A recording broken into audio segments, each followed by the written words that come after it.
तमाम मेहमानों का हमारे इस खास कार्यक्रम में स्वागत है और इस बजट को लेकर हम चर्चा करेंगे। पहले हम राकेश पांडे जी से जान लेते हैं कि आरसीपी इन्फोटेक के प्राइवेट लिमिटेड के डायरेक्टर हैं। जो ये बजट आने वाला है, मुख्यमंत्री डॉक्टर रमन सिंह बतौर वित्त मंत्री यहाँ पर बजट पेश करने वाले, रियल एस्टेट को लेकर आप क्या मानते हैं, किस तरह का बजट होना चाहिए? देखिए, हम चाहेंगे सरकार को जिस तरह का जो रियल एस्टेट मार्केट जा रहा है, जो क्रूशियल पोजीशन चल रही है, और आप जानते हैं कि रियल एस्टेट सेक्टर में हाउसिंग इंडस्ट्री और कमर्शियल जो हम लोग मल्टी स्टोरी बिल्डिंगों में काम करते हैं, तो बहुत बड़ी संख्या में लेबर जुड़े हुए हैं।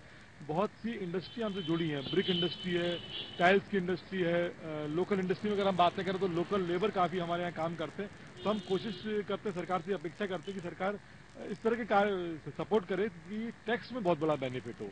और स्पेशली अगर स्टैम्प ड्यूटी के मामले में अगर सरकार करे, गाइडलाइन के बारे में कुछ सरकार अच्छा कुछ निर्णय ले, इस बारे में अगर निर्देशित करे कि टैक्स का हम चाहेंगे कि अगर टैक्स का उनमें बेनिफिट मिलता है तो इंडस्ट्री को फायदा होगा, और साथ ही साथ इंडस्ट्री के साथ यहाँ के लेबर, यहाँ के वर्कर, यहाँ जो छोटी मिनी इंडस्ट्री है, ट्रांसपोर्ट इंडस्ट्री है, इन सबको बहुत बड़ा बेनिफिट होने वाला है। तो टैक्स की कमी की मांग यहाँ पे कहीं ना कहीं रियल एस्टेट से जुड़े जो लोग हैं, उद्योगपति हैं, उनकी मांग यहाँ पे। हमारे साथ में सीधी प्लास्टिक के मैन्युफैक्चरिंग संघ के यहाँ पे प्रेसिडेंट मौजूद है, उनसे जाएंगे। संतोष जैन जी, अगर बात की जाए बजट और इस बजट को लेकर प्राइमरी सेक्टर, सेकेंडरी सेक्टर और टर्सरी सेक्टर सबकी अपनी उम्मीदें होती है, कोर सेक्टर और नॉन कोर सेक्टर।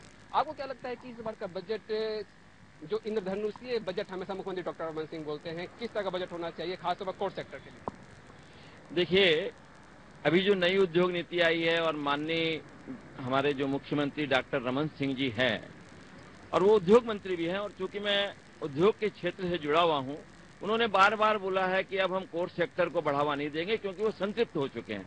मतलब सीमेंट, लोहा और पावर, ये तीन सेक्टरों के कारण प्रदूषण भी बहुत बढ़ रहा है और संतृप्त हो गए हैं।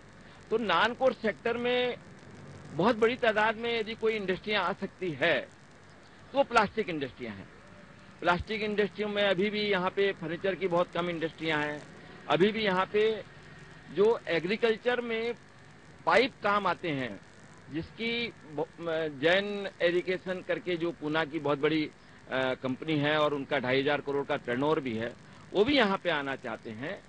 और प्लास्टिक पाइप के अलावा जो कौशल उन्नयन योजना है नरेंद्र मोदी जी की, उसमें भी मजदूरों को जो अभी तगाड़ी लगती है, जो पहले लोहे की लगती थी, वो आजकल प्लास्टिक की ही लगने लगी है। तो आप प्लास्टिक इंडस्ट्री की बात करें, प्लास्टिक इंडस्ट्री में क्या क्या होना चाहिए? क्योंकि कौशल विकास निर्माण, कुशल भारत निर्माण प्रधानमंत्री की सोच है। हमारे साथ में छत्तीसगढ़ चैम्बर कॉमर्स से अमर जी मौजूद है। अमर जी, अगर इस बजट की बात कर ली जाए, चैम्बर की बहुत अपेक्षाएं होती है, काफी उम्मीद होती है इस बजट को लेकर, किस तरह का बजट मानते हैं, किस तरह का बजट होना चाहिए?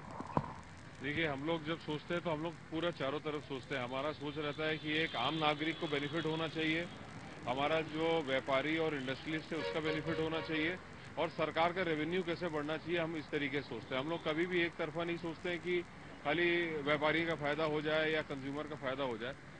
अभी एक ये सोच रहता है, और दूसरा सोच हमारा ये रहता है कि जो नेबरिंग स्टेट है उससे हमारा कोई टैक्सेशन हमारा किसी में कोई बहुत अधिक तो नहीं है जिसके कारण हमारा व्यापार मार खा रहा है। ये दो सोच के साथ हम लोग चलते हैं। अभी हम लोग पिछले 1.5 से 2 महीने से वर्किंग कर रहे थे। हम लोग छत्तीसगढ़ को फ्यूल पैराडाइज बनाना चाहते हैं। फ्यूल पैराडाइज में क्या है कि आज सरकार का अगर आप तीसरे क्वार्टर का अगर आप वेट टैक्स देखते हैं आप, तो वेट टैक्स में बहुत उनका ऑलमोस्ट फ्लैट था, 0.3% से ग्रोथ आया था।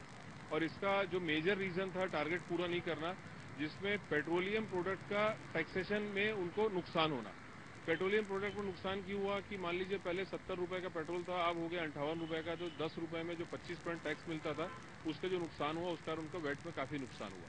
तो इसको हम लोगों ने वर्किंग किए। पहले अगर पुराना पद्धति आप देखेंगे तो क्या होता है, जो अभी भी एमपी और उड़ीसा ने किया उनका टैक्स सपोज 10% था तो 12 कर दिए, 13 था तो 15 कर दिए, उन्होंने बढ़ा दिए।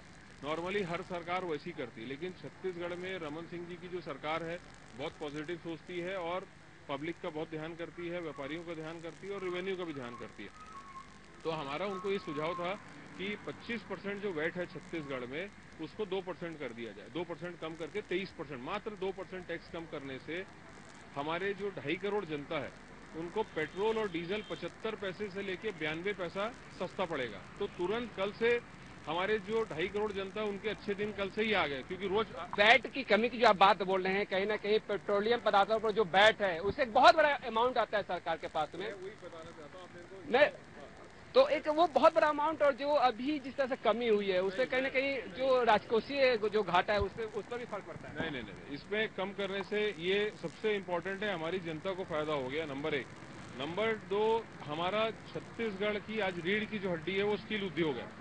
आज हमारा जो छत्तीसगढ़ का स्टील का जो कंपटीशन होता है वो गंगानगर से होता है, और आज 100 रुपए 200 रुपए टन में वो गंगानगर से लेगा कि छत्तीसगढ़ से लेगा, ये डिसाइड करता है। अगर 80 पैसा डीजल का रेट। संतोष जैन जी बोल रहे हैं कि कोर सेक्टर में सरकार तो कोई समझौता करना ही नहीं चाहती। नहीं, कोर सेक्टर में हम नया प्लांट लगाने की बात ही नहीं कर रहे हैं, लेकिन जो उद्योग जिस मंदी के दौर से गुजर रहे हैं उसको तो बाहर निकालना पड़ेगा ना, नहीं तो आज आपके पूरे प्लांट बंद हो जाएंगे, रोजगार कहाँ से लाओगे आप? जो चल रहा है मंदी के दौर से प्लास्टिक उद्योग भी गुजर रहा है आज के समय में। नहीं, प्लास्टिक इंडस्ट्रियों में किसी तरह का कोई मंदी का दौर नहीं। मैं अपनी बात थोड़ा सी और अच्छे से कह देना चाह रहा हूं कि प्लास्टिक तो आम जनता के लिए अति आवश्यक चीजें हो गई है। हर चीज प्लास्टिक में बन रही, चाहे वो लैपटॉप हो, चाहे मोबाइल हो, चाहे जो भी चीज हो। आम जनता की भ्रांति मैं दूर कर दूं कि प्लास्टिक थैली ही प्लास्टिक इंडस्ट्रियां नहीं है। कुल रॉ मटेरियल की जो खपत होती है उसका मात्र 3% ही प्लास्टिक थैली में जाता है। इस बजट में मैं साधना चैनल के मंच से ये मांग करना चाह रहा हूं माननीय मुख्यमंत्री जी से कि वो जो एग्रीकल्चर में पाइप लगता है, जो मजदूरों को कढ़ाई लगती है, ऐसी जो भी इंडस्ट्रियां प्लास्टिक की ही बनती है, और मध्य प्रदेश सरकार ने इन सभी इंडस्ट्रियों में वेट जो है आधा कर दिया है अभी नए बजट में। तो यदि वेट टैक्स में यदि अभी 5% लगता है हम लोगों को प्लास्टिक इंडस्ट्री में, यदि 2.5% टैक्स कर दिया जाता है तो मैं मानता हूं कि प्लास्टिक पाइप की जो बड़ी बड़ी कंपनियां हैं, जैसे पूना की है, बॉम्बे की है, वो सब कंपनियां कम से कम 10,000 करोड़ का निवेश तो तत्काल आ जाएगा यहाँ पे। 10,000 करोड़ का निवेश इस सेक्टर में हो सकता है। हमारे साथ में राकेश पांडे जी मौजूद है। राकेश पांडे जी, अगर बात की जाए रियल एस्टेट को लेकर, स्मार्ट सिटी की कल्पना के साथ में छत्तीसगढ़ में तेजी के साथ में विकास हो रहा है। रियल एस्टेट में भी काफी बूम देखने को मिल रहा है। तमाम शहरों में मंदी है रियल एस्टेट में, लेकिन छत्तीसगढ़ में ही मंदी नहीं है। जी, इसका बहुत बड़ा कारण है सरकार की नीतियां। सरकार में लगातार जो प्रदेश चौतरफा विकास कर रहा है, एग्रीकल्चर का केस हो, चाहे इरिगेशन में डेवलपमेंट हो, चाहे हर तरह में डेवलपमेंट हो रहे हैं, इंडस्ट्रियल में काफी अच्छा ग्रोथ आ रहा है। एक बहुत अच्छा जो इंडस्ट्री को मैं कहना चाहूंगा कि आज के समय में मकानों की लागत को कम करना बिल्डर की और शासन की जो एजेंसियां हैं, हाउसिंग बोर्ड, आरडीए, उनकी जिम्मेदारी की कम से कम लागत में मकान उपलब्ध कराए। तो सरकार ऐसी इंडस्ट्री को भी सपोर्ट कर सकती है, ऐसी इंडस्ट्री जिसमें जैसे रेडीमेड डोर बनाने वाले हैं, टाइल्स बनाने वाली फैक्ट्रियां हैं जिसमें कम पॉल्यूशन है, और ऐसी इंडस्ट्री को अगर सरकार सपोर्ट करे, मैं बोलता हूं कि उनको हम रेडीमिक्स जो कंक्रीट का है उसको सपोर्ट करें। रेडीमेड वॉल आ रही है, रेडीमेड छत आ रही है, इस तरह की जो स्ट्रक्चर बन के आ रहे हैं, स्टील स्ट्रक्चर के ऊपर काफी काम हो रहा है, जो पूना और बेंगलोर में इस तरह की इंडस्ट्री लग चुकी है। ऐसी इंडस्ट्री जो मटेरियल रेडीमेड मटेरियल मिले हमारे को कंस्ट्रक्शन इंडस्ट्री में, ऐसी इंडस्ट्री को प्रमोट करें, उनको जमीनें दे, और ऐसी कंपनियों को 5 साल 10 साल के लिए भी अगर टैक्स में छूट देती किसी भी तरह की, तो इस तरह की इंडस्ट्रियां आएंगी और यही प्रोडक्शन होगा। रॉ मटेरियल यहाँ मिलेगा, जिसे हम रेडीमेड ब्रिक के कई प्लांट आ चुके हैं, उसी तरह से रेडीमेड वॉल के प्लांट आएंगे, रेडीमेड डोर बनाने वालों के प्लांट आएंगे, जमीनें फ्री रहेंगी, टैक्स होगा। तो हम जो यहाँ मकान बना रहे हैं उसमें हम रेडीमेड मटेरियल लेंगे, और उसको जो मकानों का हमारा लागत होती है, रेडीमेड होने की वजह से हमारे काम की स्पीड ज्यादा हो जाएगी। जो हम 1 साल में मकानों का पोजीशन देते हैं वो हम 8 महीने में दे पाएंगे, उससे कॉस्ट में काफी बड़ा फर्क आएगा। कॉस्ट में काफी फर्क आएगा। कंस्ट्रक्शन इंडस्ट्री की बात है, जो बात आप यहाँ पे करते हैं, प्लास्टिक की जो चीजें बनी है उसकी इंडस्ट्री जी यहाँ पे निश्चित रूप से जो कंस्ट्रक्शन की इंडस्ट्री है, जैसे दरवाजे आज प्लास्टिक के बन रहे हैं, जो एल्यूमिनियम चैनल में पहले एल्यूमिनियम की बनती थी वो भी प्लास्टिक में आ गया, पीवीसी में आ गया है। तो इस टाइप की इंडस्ट्री के लिए क्या है, यहाँ प्लास्टिक पार्क डेवलप करना चाहिए। जमीनें नहीं है सरकार के पास, लेकिन यहाँ पे ऐसे कई लोग हैं जिनके पास सैकड़ों एकड़ जमीन है, वो सरकार के साथ एमओयू करके वहां पे इंडस्ट्रियल एरिया डेवलप करना चाहते हैं। परंतु सरकार की इच्छा भी है, सरकार इसमें आगे भी बढ़ रही है, पर इसमें थोड़ा जल्दी करे। दूसरा जो जल्दी करे। अब हम आम जनता की राय ले लेते हैं यहाँ पे, क्योंकि अंकिता शर्मा हमारे साथ में मौजूद है। अंकिता से जानते हैं कि इस बजट को लेकर आम लोग क्या सोच सकते हैं। अंकिता जी सर, बता दें कल मुख्यमंत्री डॉक्टर रमन सिंह बजट पेश करने वाले हैं। राजधानी वासी बजट को लेकर काफी उत्साह में है। उनको लग रहा है कि इस बजट से कहीं न कहीं चैन की सांस को ले सकेंगे। हमारे साथ कुछ महिलाएं हैं, बजट को लेकर क्या सोचती हैं? क्या लगता है कल जो बजट आने वाला है? जो मंत्री जी जो कल बजट पेश करेंगे उसमें सब जो है जो घरेलू जो चीजें हैं उसको कम दरों में मिलना चाहिए। और सबसे तो उसमें जो सिलेंडर की समस्या जो लेडीजों के लिए होती है तो सिलेंडर यदि कम कीमतों में मिलना चाहिए। आज बच्चे जो लेडीज लोग हैं सिलेंडर भी नहीं उन्हें मिल पाता है सही समय पे, तो वो उनके लिए दिक्कत होती है। तो इस प्रकार की कोई परेशानियां नहीं होनी चाहिए। और उसके साथ साथ जो है शिक्षा भी है, आज शिक्षा जो है बहुत महंगी होती जा रही है। तो शिक्षा में भी है जो उसमें जो है प्राइवेट स्कूल वगैरह, तो वहाँ पर भी कुछ एक ऐसा करना चाहिए कि वहाँ पे भी कुछ सीटें जो है जो कम गरीब परिवार के बच्चे हैं ये फ्री करनी चाहिए। घरेलू चीजें ये जो है दर उनके कम करने चाहिए। आपको क्या लगता है क्या दर किस कल बजट में देखने मिलेगा आपको? मैं क्या बोलूँ और गैस सिलेंडर के बारे में बस बहुत सिलेंडर बहुत महंगी हो गई है, कोई को थोड़ा सा रियायत करना, मार्केट कंट्रोल होना चाहिए।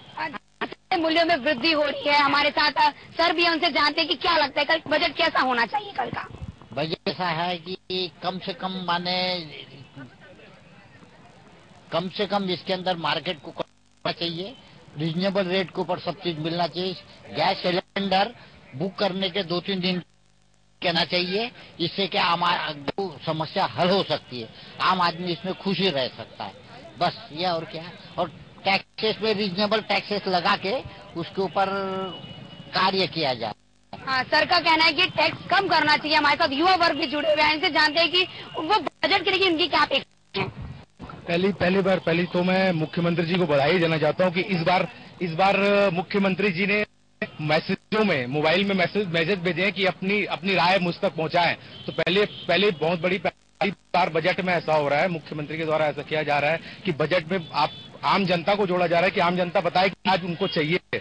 तो मैं मुख्यमंत्री जी को बधाई देना चाहता हूँ और मुख्यमंत्री से निवेदन करना चाहता हूँ कि सब चीज को ध्यान में रख के आम हाथ वाला बजट पेश किया जाए।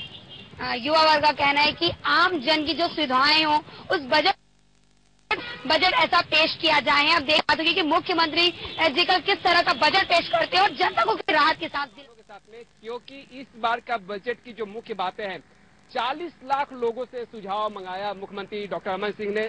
जो सीएमओ वेबसाइट है उस पे 40 लाख लोगों को मैसेज भेजा गया कि आप अपनी राय दे सकते हैं।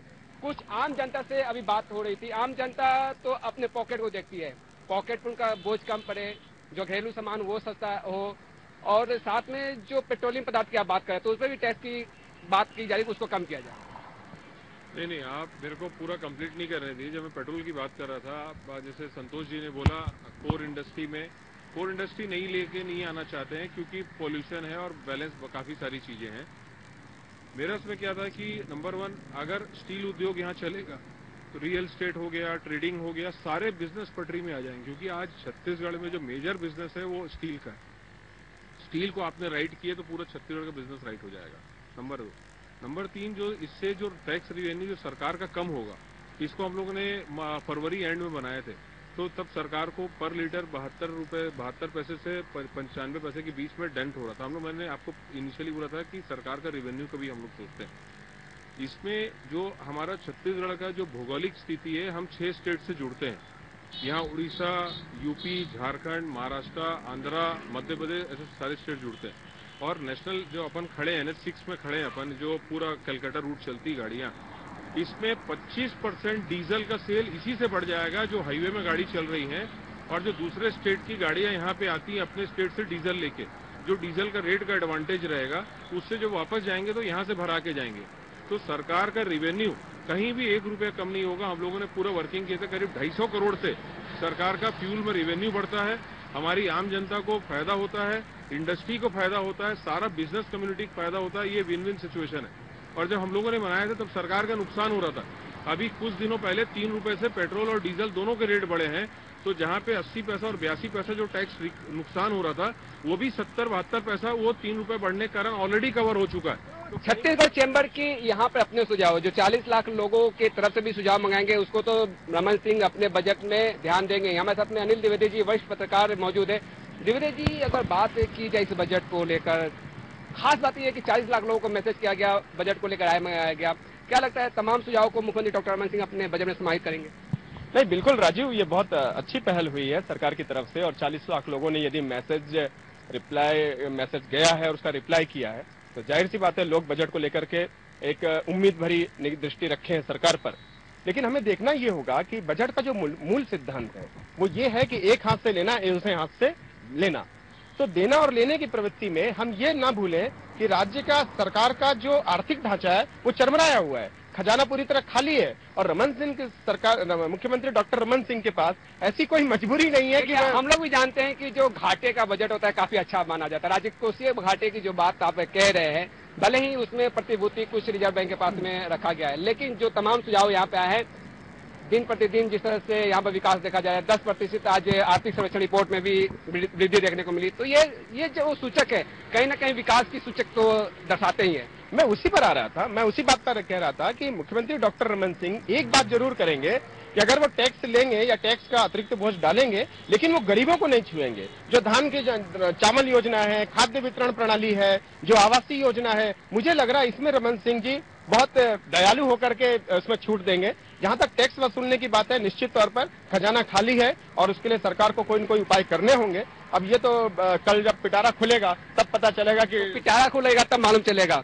सर्विस टैक्स केंद्र सरकार ने बढ़ा दिए। सर्विस टैक्स बढ़ने से कहीं ना कहीं असर तो इंडस्ट्रीज पे भी पड़ता है। जी, बहुत बड़ा बताइए जोर का झटका है, और जो बहुत जोर से लगा है, लगातार लग रहा है। पहले 10% था, ज्यादा 12 हुआ, 14% हो गया। तो ये ठीक है, गवर्नमेंट को टैक्स मिलता है, सरकार को टैक्स लेना जरूरी भी है, मजबूरी है, नहीं तो विकास कहाँ से करेगी, बट ये बहुत ज्यादा है। और आपके सेक्टर में किस तरह से असर देखने को मिला और उसको किस तरह से राज्य सरकार कम कर सकती है? देखो, सर्विस टैक्स क्योंकि सेंट्रल गवर्नमेंट का है तो हम राज्य सरकार से नहीं अपेक्षा करेंगे। सरकार हमको एडिशनल कुछ सपोर्ट तो मिल सकता है, जिस तरह से आप बात कर रहे थे कि इंडस्ट्रीज को बढ़ावा देने के लिए किस तरह से उपाय किए जा सकते हैं। हमको जो यहाँ पे लोकल मटेरियल जो यूज करते हैं, जो बाहर से मटेरियल दूसरे स्टेट से मंगाते हैं, उसमें टैक्स में हमको बेनिफिट दे सकती है।